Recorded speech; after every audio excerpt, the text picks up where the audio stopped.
Bismillahirrahmanirrahim. Assalamualaikum warahmatullahi wabarakatuh. Kami dari kelompok 6 akan mempresentasikan tentang aljabar, yaitu persamaan dan fungsi kuadrat, sistem persamaan, program linier, dan barisan dan deret. Untuk kelompok 6 sendiri, kami beranggotakan Rizky Mega Oktaviani dengan NPM 18 10 30 60 28, Mariska Naila Zivi Anajmi dengan NPM 18 10 30 60 90. Untuk yang pertama yaitu persamaan kuadrat dan fungsi kuadrat.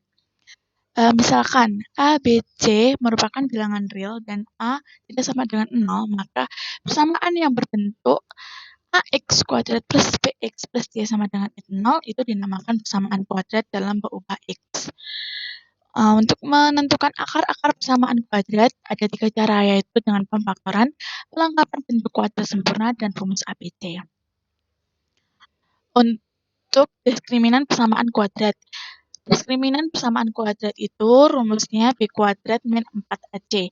Dengan melihat D, akar-akar suatu persamaan kuadrat dapat dibedakan menjadi 3 jenis, yakni bila D lebih besar sama dengan 0, maka itu mempunyai 2 akar nyata yang berlainan. Bila D sama dengan 0, persamaan itu mempunyai 2 akar nyata yang sama. Dan bila D kurang dari 0, maka akar D merupakan bilangan nyata, bukan merupakan bilangan nyata, melainkan bilangan khayal. Jadi persamaan itu tidak mempunyai akar nyata. Untuk jumlah dan hasil akar-akar persamaan kuadrat. Jika X1 dan X2 adalah akar-akar persamaan kuadrat AX kuadrat plus BX plus C sama dengan 0, dengan A tidak sama dengan 0, jumlah dan hasil akar-akar persamaan kuadrat itu ditentukan dengan rumus. Untuk yang pertama, jumlah X1 plus X2 sama dengan min B per A, dan untuk perkalian X1 kali X2 sama dengan C per A. Kemudian untuk menggambar grafik fungsi kuadrat. Grafik fungsi kuadrat ditulis dengan notasi Y sama dengan Fx sama dengan AX kuadrat plus BX plus C. Dan grafik fungsi kuadrat itu berbentuk parabola. Untuk melukis grafik fungsi Y sama dengan AX kuadrat plus BX plus C, diperlukan hal-hal berikut. Yang pertama, menentukan titik potong dengan sumbu X, kemudian menentukan titik potong dengan sumbu Y, kemudian menentukan titik puncak atau titik balik, dan yang terakhir sumbu simetri. Untuk contoh yang pertama, gambarlah fungsi kuadrat Y sama dengan X kuadrat min 4X plus 4. Nah, di situ kita dapat mengetahui bahwa A sama dengan 1, B sama dengan min 4, dan C sama dengan 4. Langkah yang pertama tadi kan menentukan titik potong sumbu X. Maka kalau titik potong sumbu X, Y sama dengan 0. Kita substitusikan Y sama dengan 0. Jadi kan tadi kan fungsinya Y sama dengan X kuadrat min 4X plus 4. Jadi Y-nya 0 sama dengan X kuadrat min 4X plus 4. Atau itu, X kuadrat min 4X plus 4 sama dengan 0. Jadi kita mencari akar dari persamaan ini. X kuadrat min X min 2, X min 2 sama dengan 0. Jadi X1 dan X2 itu sama, yaitu 2. Jadi titik potongnya dengan sumbu X adalah 2,0. Kemudian, untuk titik potong dengan sumbu Y, maka yang 0 itu adalah X.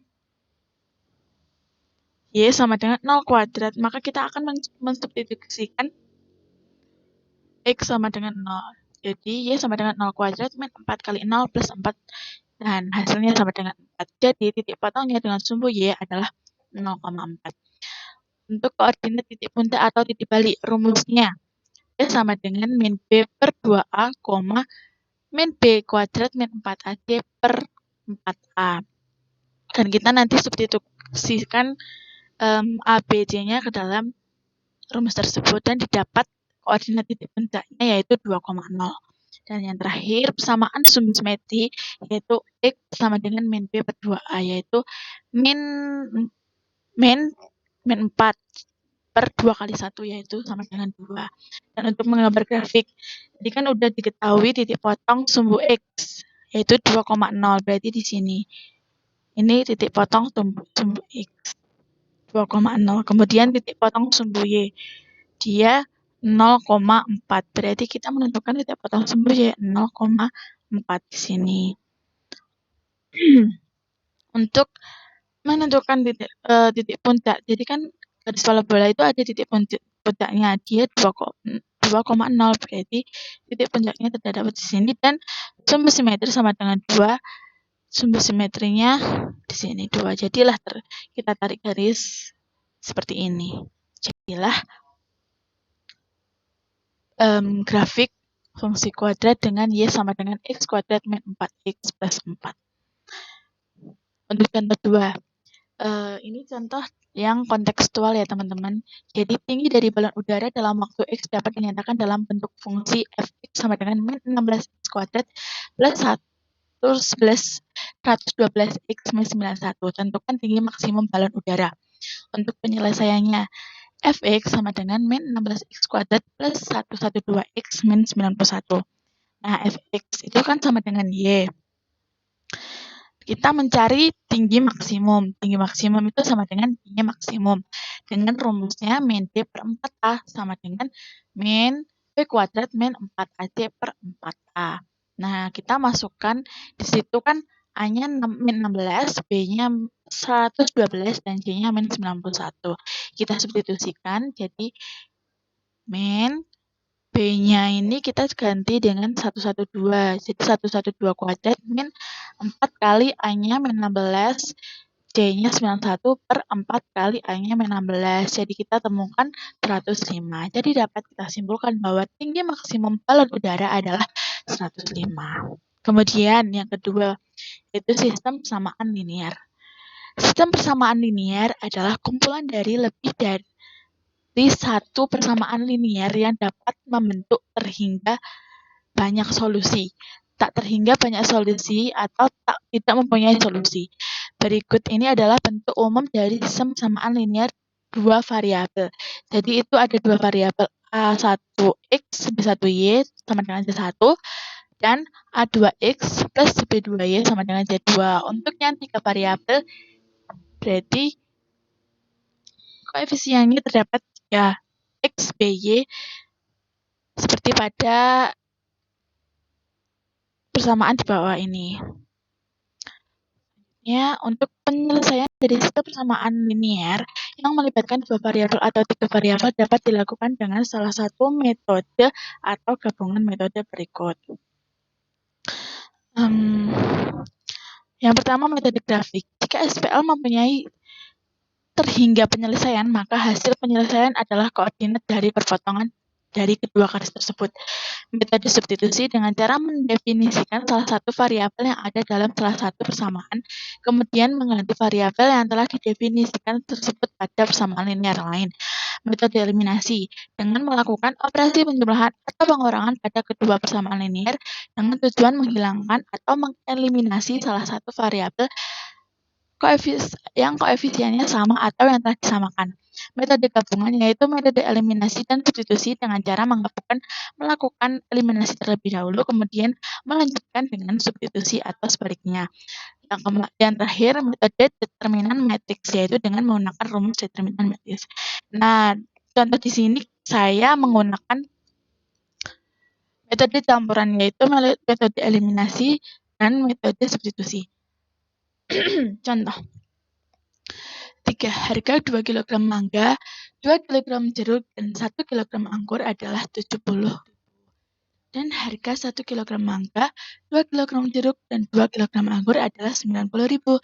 Jika harga 2 kg mangga, 2 kg jeruk, dan 3 kg anggur 130.000, maka berapa harga 1 jeruk? Dan kita misalkan harga mangga X, harga jeruk Y, dan harga anggur, dan maka didapat model persamaannya seperti itu ya teman-teman. Jadi 2x plus 2y plus z sama dengan 70.000, x plus 2y plus 2z sama dengan 90.000, 2x plus 2y plus 3z sama dengan 130.000. Jadi di situ kan terdapat 3 persamaan.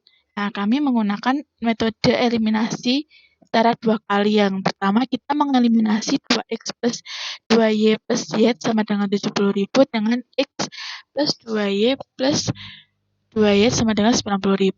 Nah, ini nanti dieliminasi, yaitu dikurangi akan menghasilkan X min Y sama dengan min 20.000. Kemudian, kami juga mengeliminasi 2X plus 2Y plus 3Y sama dengan 130.000, 2X plus 2Y plus Y sama dengan 70.000, dan kita eliminasi, kita kurangi, menghasilkan, ini kan habis dikurangi, jadi 3Z kurangi Z sama dengan 2Z, dan 130 dikurangi 70 sama dengan 60.000. Jadi Z sama dengan 60.000 bagi 2 sama dengan 30.000. Kemudian menggunakan metode substitusi, karena Z tadi kita sudah menemukan 30.000, maka kita mensubstitusikan Z dengan 30.000. Jadi X min 30.000 sama dengan min 20.000. X sama dengan min 20.000 plus 30.000, yaitu 10.000. Kemudian kita udah mengetahui Z, X, dan sisanya kita mencari Y, yaitu jeruk itu sendiri. Jadi X plus 2Y plus 2Z sama dengan 90.000. Kita menggunakan salah satu persamaan yang di sini ya teman-teman. Kita ambilnya terserah. Dan saya menggunakan yang ini. Kemudian kami mensubstitusikan X-nya 10.000, Z-nya 30.000, dan didapat Y sama dengan 10.000. Jadi harga satu jeruk adalah 10.000. Yang ketiga, program linier. Menyelesaikan masalah program linier. Program linier adalah suatu metode yang digunakan untuk memecahkan masalah yang berkaitan dengan optimasi linier, nilai maksimum dan nilai minimum. Program linier tidak lepas dengan sistem pertidaksamaan linier, khususnya pada tingkat sekolah menengah. Sistem pertidaksamaan linier yang dimaksud adalah sistem pertidaksamaan linier dua variabel. Dan untuk daerah himpunan penyelesaian program linier sangat terkait dengan kemampuan melakukan sketsa daerah himpunan penyelesaian sistem. Berikut adalah teknik melakukan daerah himpunan penyelesaian. Buatlah yang pertama, buat sumbu koordinat kartesius. Yang kedua, tentukan titik potong sumbu X dan Y dari semua persamaan liniernya. Dan yang ketiga, sketsa grafik dengan menghubungkan titik-titik potongnya. Lalu pilih satu titik uji yang berada di luar garis, substitusikan pada persamaan, dan tentukan daerah yang dimaksud. Nah, untuk contoh 4 nih, seorang pembuat kue mempunyai 8 kg tepung dan 2 kg gula pasir. Ia ingin membuat dua macam kue, yaitu dadar, kue dadar dan kue apem. Untuk membuat kue dadar itu dibutuhkan 10 gram gula pasir dan 20 gram tepung. Sedangkan untuk membuat kue apem dibutuhkan 5 gram gula pasir dan 50 gram tepung. Jika kue dadar dijual dengan 300 rupiah dan kue apem dijual dengan 500 rupiah, tentukan pendapatan maksimum yang dapat diperoleh pembuat kue tersebut. Nah, kita memisahkan kue dadar itu X dan kue apem itu Y. Kemudian kita menggunakan metode tabel agar mempermudah untuk menentukan model pertidaksamaan tersebut. Jadi bahan dadar apem itu tepungnya kita untuk dadar membutuhkan 20 kg dan untuk apem 50 kg. Dan gula pasir dia dadar 10 dan apem 50. Sedangkan persediaannya itu 8.000 kg, 8 kg jadi in gram berarti 8.000 ya teman-teman. Dan untuk persediaan gula pasirnya dia 2.000. Nah, dari tabel di atas dapat disusun sistem pertidaksamaan sebagai berikut. Karena persediaannya hanya 8.000 dan 2.000, maka dia kurang dari sama dengan. Dan fungsi tujuannya yaitu ini 300 X plus 500 Y. Untuk menggambar grafik, kita harus menentukan titik potongnya terlebih dahulu. Untuk X, misalkan dia X-nya 0, maka Y-nya 160. Untuk misalkan dia Y-nya 0, maka X-nya 400. Didapatkan titik potong seperti ini. Dan untuk garis 10X plus 5, Y kurang dari 2000, dia didapatkan titik potong seperti ini, 0,400 dan 200,0. Nah, ini menggunakan metode substitusi. Maka grafik tersebut adalah, jadi kan tadi kan 0, yang persamaan pertama kan 0,160 dan 400,0. 0,160 kan berarti Y-nya di sini dan 400,0 kita tarik. Dan yang kedua 0,400 kemudian 200,0 kita tarik seperti ini. Dan situ kan kita misalkan mengambil titik 0,0, jadi kan 0 kali 0 kurang dari 8.000, berarti dia benar. Jadi kita ambil daerah penyelesaian di sekitar sini. Untuk yang 10x plus 5y kita ambil titik 0,0, berarti 0 tambah 0 kan 0 kurang dari 2000, itu benar, berarti kita ambil daerah yang sekitar sini. Jadi dapat ditemukan himpunan penyelesaiannya di sini. Dan kita akan menentukan titik-titik potongannya, yaitu A, B, dan C. Karena A ini 0,160,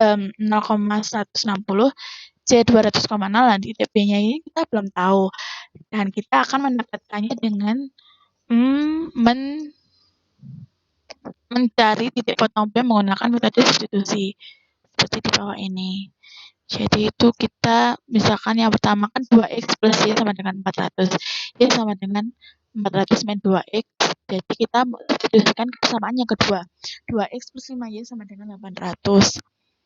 2x plus 5, terus kita substitusikan y dengan 400 min 2x.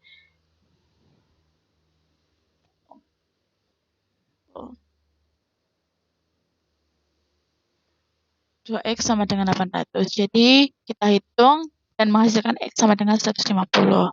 Karena x sama dengan 150, maka y sama dengan 400 min 2x.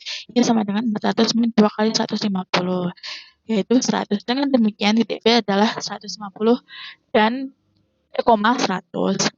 Kemudian kita mencari pendapatan maksimum dengan mensubstitusikan titik-titik tersebut.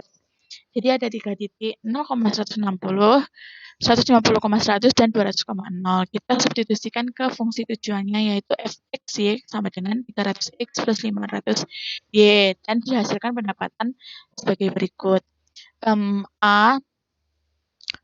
Untuk titik A 0,160 dia menghasilkan 80.000. Untuk titik B 150,100 dia menghasilkan 95.000. Untuk titik C 200,0 dia menghasilkan 60.000. Jadi pendapatan maksimum penjual kue tersebut yaitu 95.000.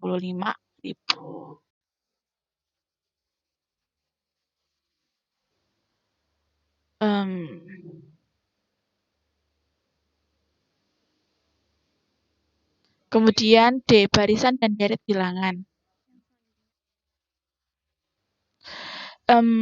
Yang pertama, pola persegi panjang. Untuk pola persegi panjang itu contohnya seperti ini. Rumus pola bilangan persegi panjang adalah UN sama dengan N dalam kurung N plus 1 dengan N bilangan asli.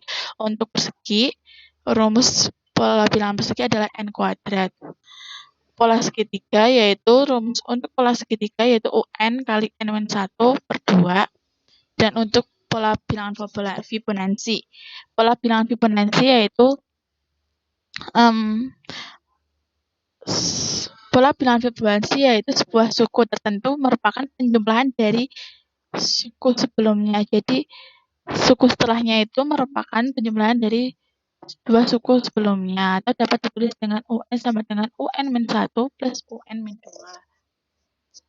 Barisan dan deret aritmatika. Sebuah barisan dinamakan barisan aritmatika jika dan hanya jika selisih dua suku yang berurutan selalu tetap. Rumus dari suku ke N aritmatika yaitu UN sama dengan A plus N-1B. Dengan A suku pertama dan B itu beda atau selisih dari U2 min U1. Deret aritmatika adalah jumlah suku-suku barisan aritmatika. Nah, misalkan Sn sama dengan jumlah N suku pertama pada suatu barisan aritmatika, maka Sn sama dengan setengah N kali 2A plus N-1B, atau Sn sama dengan setengah N A plus UN. Barisan dan deret geometri. Suatu barisan dinamakan barisan geometri jika dan hanya jika hasil bagi setiap suku dengan suku sebelumnya selalu tetap. Rumus suku ke N dari suatu barisan geometri adalah UN sama dengan A kali Rn-1 dengan suku pertama yaitu A dan rasionya itu R. Untuk deret geometri, yaitu Sn dengan jumlah n suku pertama pada suatu barisan geometri, maka rumusnya ada dua. Jika R-nya lebih dari 1, maka A kali Rn, R pangkat n min 1 per R min 1, atau jika R-nya kurang dari 1, maka rumus Sn sama dengan A kali 1 min R pangkat n per 1 min R.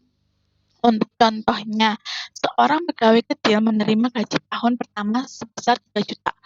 Setiap tahun gaji tersebut yaitu naik 500.000. Jumlah uang yang diterima pegawai tersebut selama 10 tahun adalah, jadi gaji awal atau cukup pertama itu 3 juta. Dan kenaikan gaji itu kan tambah 500.000. Jadi bedanya yaitu 500.000. Yang ditanyakan adalah jumlah uang selama 10 tahun. Berarti S10. Maaf ya teman-teman, itu seharusnya S10.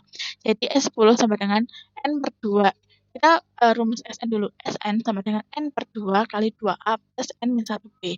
S10 sama dengan N yang kita masukkan 10, 2, A-nya 3 juta, N-nya ada 10, min 1, B-nya 500. Dan kita hitung-hitung, jadi jumlah uang yang diterima selama 10 tahun yaitu 52.500.000. Sekian dari kelompok kami. Jika ada yang kurang jelas, silahkan ditanyakan dalam grup di Elita ya teman-teman. Kemudian untuk latihan soalnya terdapat pada makalah. Silahkan dikerjakan. Terima kasih. Wassalamualaikum warahmatullahi wabarakatuh.